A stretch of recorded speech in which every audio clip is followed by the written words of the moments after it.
আমি আর সহ্য করতে পারছি না রাজাবাবু। নিজের হাতে কোলে পিঠে করা সেই ছোট্ট বাবুকে ওই বড় বিরাটার হাতে নির্মমভাবে মার খেতে দেখেও আমি কোনো প্রতিবাদ করতে পারিনি। কাছে ওই শয়তানটা আমাদের বুকে মেরে ফেলে। নীরবে দাঁড়িয়ে দাঁড়িয়ে শুধু অসহায় আমার বাবা ছেলেটার কাতো আত্মরাত পাঠ করে শুনেছি। ঈশ্বরকে দেখতে গিয়ে বলেছি, ওগো ঠাকুর, এই মা পাপিটার সামনে দিকে তুমি কবে উদয় হবে? তুমি কবে উদয় হবে? আমার কাপড় পাঠ করে ঈশ্বর শুনে দেবো রাজা। আর সেই জন্যই তো এই সংসার রক্ষা রক্ষা করে তোমাকে এই সংসারে ফিরিয়ে এনেছি। মাধবরা, তুমি কিন্তু বারবার ভুল করছো। তুমি আমাদের কাছে দেখতে করা যাবো। তাই তোমার কাছে আমার একটা অনুরোধ, তুমি আপাতত এই বাড়ি থেকে ছেড়ে চলে যেও না।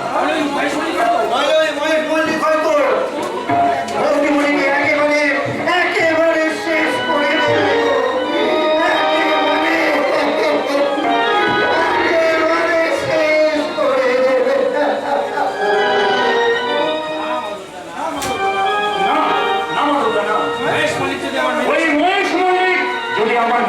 সামান্যটুকু ক্ষতি করে তাহলে তাকে কেটে আমি টুকরো টুকরো করে দেব।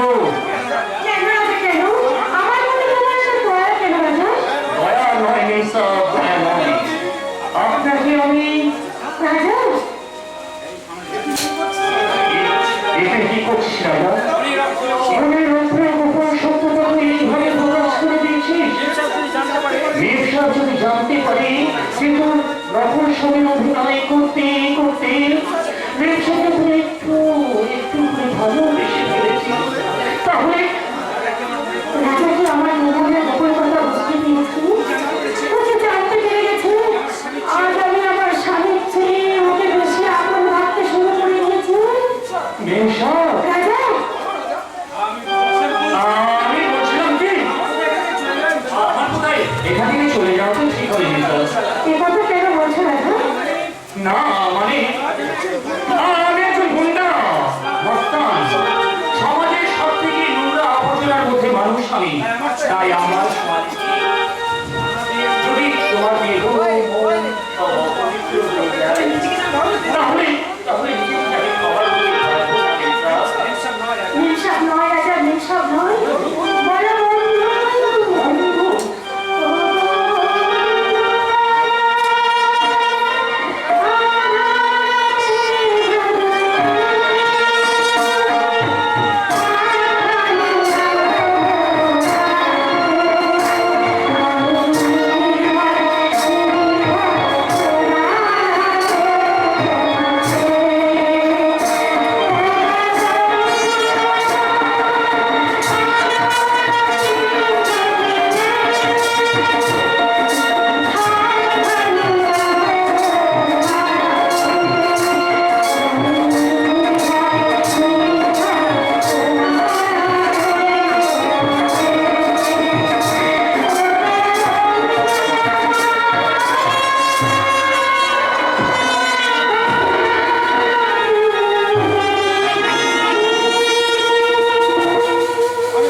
শক্তি অর্জন করলো যে আমার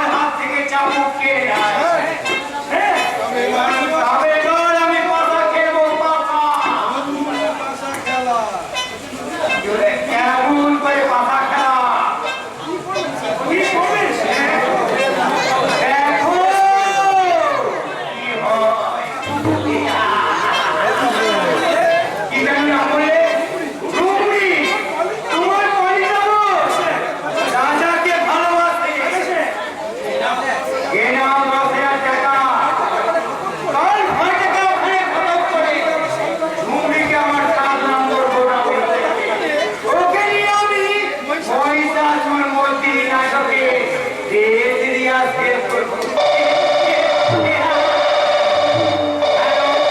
হ্যালো, পুলিশ স্টেশন? আমি মহেশ মল্লিক বলছি স্যার। না এটা কি করছিস রাজা? যে ছবি তোকে মনে প্রাণ দিয়ে ভালোবাসি তাকে বলে কিনা তুই তুই এখন মেয়েটাকে আপন করার কথা ভাবছিস?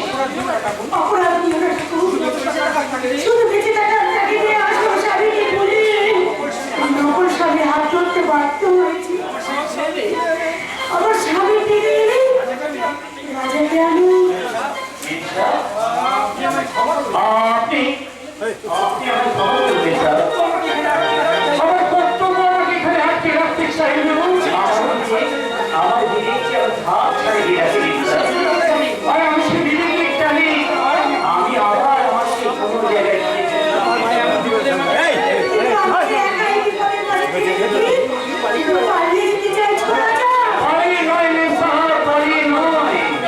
আমি আপনার স্বামীকে খুঁজে আনতে গেলাম। আর যদি আমি হারিয়ে যাই? ঈশ্বরের উপর আস্থা আর নিজের প্রতি ভরসা রাখবেন স্যার। দেখবেন এখানে আর কেউ আপনার কিছুই করতে পারবে না। কেউ আপনার এই মহেশ মল্লিক তা করে দেখাবে। যদি না বুঝলে ভাই, নকল গঙ্গারাম। কি মনে করে দাদা আসল ঠান্ডায়া চাঁদ ডুবেছে, ফুল ঝরেছে, কদম তলায় গে, তোর কখনো ছড়ি নাচছে, এবার বাঁচাবে কে?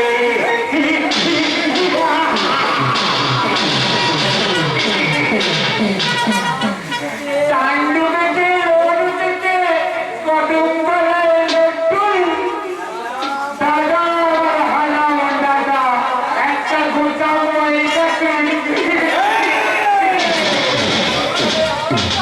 হবে রে হারাচ্ছা না। এটা নকল গঙ্গারাম, ওকে রাজা মস্তান। আসুন স্যার, দেখি, হিমন্তদা তুমি? আসুন আসুন ইন্সপেক্টর। বলেছিলাম না আপনার খুঁজে ফেরা আসামি রাজা মস্তান আমার ভাইয়ের ছদ্মবেশে লুকিয়ে আছে। শুধু লুকিয়ে থাকেনি, আমার ওই ভাইয়ের বউটাকে রীতিমতো নিজের বউ বানিয়ে রেখেছে। ও গবরাম না রাজা, সেটা আমাকেই তদন্ত করে দেখতে দিন। এরা যখন থেকে আমাকে রাজা রাজা বলছে কেন গো? আমি রাজা হলে তুমি তো আমার রানী হবে কেন গো? তুমি আমার রাজা আর আমি তোমার রানী। এসো, এসো চলো, আমরা ঘরে যাই, চলো তো।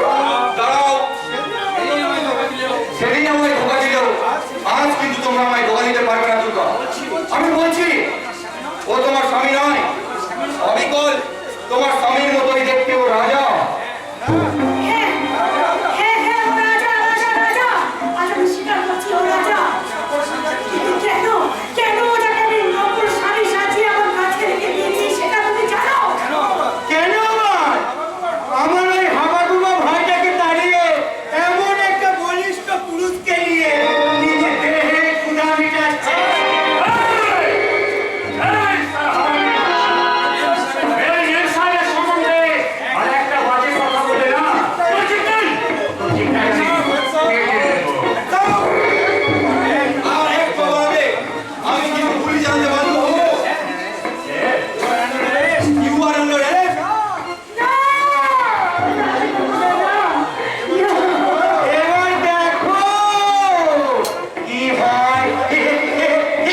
মহেশ আর বলরাম আমার সমস্ত সম্পত্তি একা আত্মসাৎ করার জন্য মহেশ আমাকে ঘরটার মধ্যে কবাট বন্ধ করে আগুন ধরিয়ে দিয়েছিল। আমি আত্মনাদ করতে করতে জ্ঞান হারালাম। আর আপনি মারা গেছেন দেবী এই বড় বাবু আপনার দেহটাকে বস্তায় ভরে গঙ্গায় ভাসিয়ে দিয়েছে। তারপর কোথায় যে কিভাবে বেঁচে উঠলাম একমাত্র ঈশ্বরই জানে। কিন্তু তুমি কে মা? আমি আপনার এই ছোট ছেলের বউ বাবা। কি বলে মা, কি বলে? তুমি আমার বড় স্ত্রী।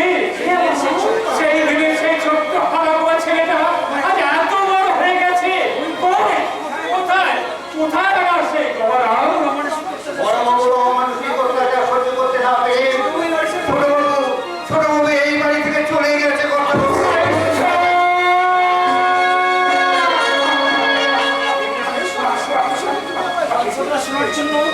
এই কথাটা শোনার জন্য তুমি আমাকে আজও বাঁচিয়ে রেখেছো ঠাকুর। অভিনয়ের মতো গৌরবটা আমার জীবন থেকে হারিয়ে গেল। অভিরামকে কথা বলুন। আমার আর এক অভাগা সন্তান। অভিনয় অভিনয়ের মতো দেখতে জমজ সন্তান। অভিনয়ের যখন 5 বছর বয়স, তখন একদিন অভিনয় স্কুল থেকে বাড়ি ফেরার পথে একজন জানাবারকে চুরি করে নিয়ে যায়। এবং অভিরামী যে আপনার হারিয়ে যাওয়া আর এক সন্তান রাজা, এই বিষয়ে আর কোনো সন্দেহ নেই। দিগন্তদা তুমি? অনেকক্ষণ আগে এসেছি এবং এই ফ্যামিলির মর্মান্তিক কাহিনীগুলো শুনে আমি তাজ্জব করে গেছি। ওই মহেশ মল্লিক যে এত বড় ক্রিমিনাল তা আমি ভাবতেই পারিনি। এসব কথা থাক একটু। আমার রাজা কোথায়? দিগন্তদা রাজা কোথায়? রাজা নাকি পুলিশের জিপ থেকে পালিয়ে গেছে। ইন্সপেক্টর দিগন্ত বিশ্বাসের হাত থেকে পালিয়ে যাওয়া এত সহজ নয় দুর্গা। আমি রাজাকে পালিয়ে যেতে সাহায্য করেছি। দারোগাবাবু, তুমি রাজাকে হ্যাঁ দুর্গা, জানি আইন হয়তো আমাকে বেঈমান বলবে, কিন্তু আমি কাঁটা দিয়ে কাঁটা তুলতে চাই। আর সেই জন্যই তো মহেশ মল্লিকের ধর্মার মোকাবিলায় আমি রাজাকে এগিয়ে দিলাম।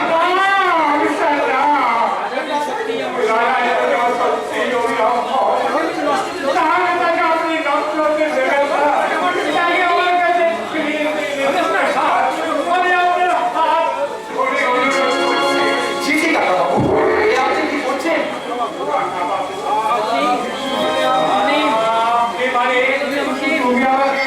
সেদিনে সেই ছোট্ট দিগন্তকে আপনি চিনতে পারলেন না কাকাবাবু? তুমি আমার বন্ধু গৌরব বিশ্বাসের ছেলে। হ্যাঁ কাকাবাবু, বাবা তার এই যুদ্ধে শহীদ হন আর সেই যুদ্ধে মাও মারা যায়। আর আমি মামার বাড়িতে থেকে কোনো রকমের মানুষ হয়েছি। আমাদের নিজেদের লোক।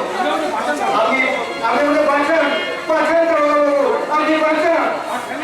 আমার ভালো দায়িত্ব আমি তোমার হাতে তুলে দিলাম। আমি আপনাকে কথা দিলাম কাকাবাবু, ওই মহেশ মল্লিকের সমস্ত কুকীর্তির সাজা তাকে আমি দেবই দেবো।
ডিউটিতে ফাঁকি দিয়ে তুমি হঠাৎ বাড়ি চলে এলে। আপনার ওই ডিউটি চেয়ে আমার জীবনের শেষ কর্তব্যটুকু পালন করা আমার কাছে ভীষণ জরুরি নয় স্যার। তাই তো আজ আমি আপনার ওই চাকরি থেকে রিজাইন দিয়ে আমার জীবনের শেষ কর্তব্যটুকু পালন করতে চলে এলাম। কি এমন কর্তব্য যে চাকরিটাই তুমি ছেড়ে দিলে? একজন মানুষ শুধুমাত্র আমাকে ভালোবেসে তার আত্মীয় পরিজনকে ছেড়ে একটা বছর আমার পাশে পাশে থেকেছে। আজ আমাকে ছেড়ে চলে যাওয়ার সময় তাকে শেষ বিদায় জানানোটা আমার কাছে জরুরি নয় স্যার। কি বলে? আমি জানি না আজ তুমি আমাকে আগের মতো ভালোবাসো না। আমি যে তোমাকে আগের মতো ভালোবাসি না সেই। আর সেই জন্যই তো অভাবের কারণে যে তোমার যে দেওয়ার গয়নাগুলো আমি বন্ধ করে রেখেছিলাম সেগুলো ছাড়িয়ে নিয়ে আজ আমি তোমার হাতে তুলে দিতে পারলাম। তুমি আমার গয়না ওর কথা বেশি পাত্তা দিতে হবে। ও তোমাকে ইমোশনাল ব্ল্যাকমেল করতে চাইছে। না স্যার, আমি কাউকে ব্ল্যাকমেল করছি না। বরং আপনাদের তুমি জীবনের মেলবন্ধন ঘটিয়ে আমি আমার জীবনটাকে ব্ল্যাকলিস্টিং করে দিলাম স্যার। যাও, যাও বলে যাও। আমার মধ্যে ভিখারির কুড়ে ঘর ছেড়ে অপরান্ত শুয়ে রাজপ্রাসাদে গিয়ে রাজরানী হয়ে থাকবে। যাও, আমি তোমাকে হাসি মুখে বিদায় জানালাম। ওর অভিনয় দেখে অযথা টাইম নষ্ট করার মানি হয় না। চলে এসো। এই পরিবারের মান সম্মান গিয়ে তোমার পথে ধরে দিছি দেবো না। এই বাড়ির পরিবারের মান সম্মানকে তোমার পথে ধরে দিছি দেবো না।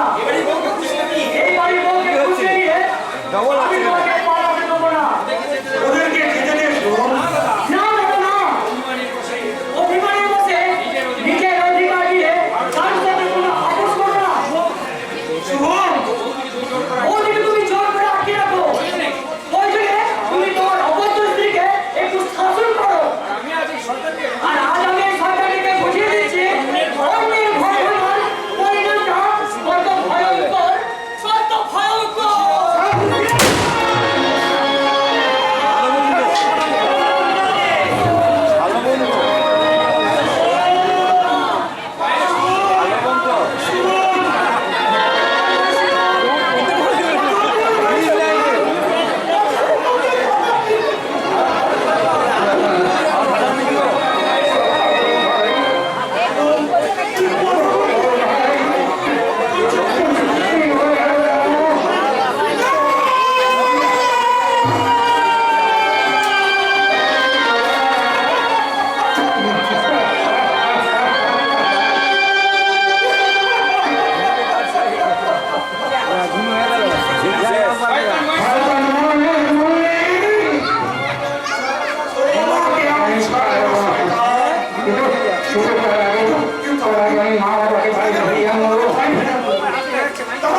তাড়াতাড়ি শোনকে একটু শেষ দেখান।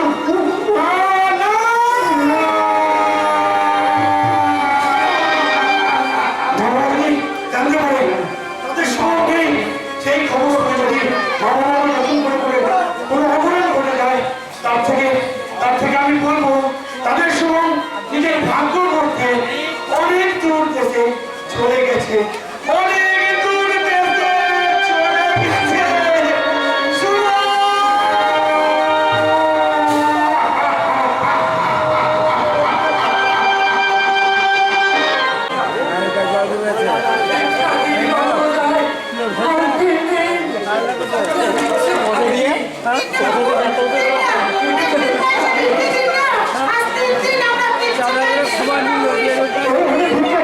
ভিক্ষা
তোমাকে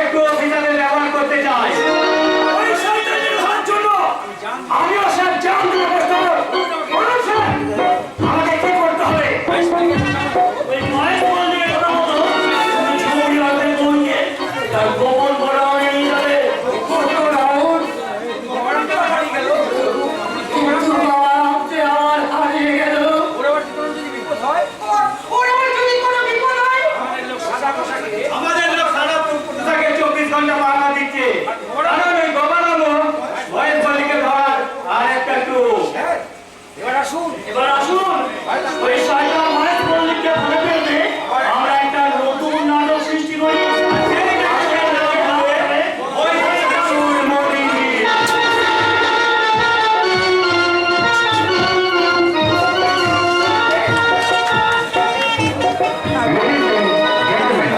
এই সুন্দর সংগ্রামী সন্ধ্যায় হোটেল মনস্টারের সকলকে জানাই আন্তরিক প্রীতি শুভেচ্ছা ও অভিনন্দন।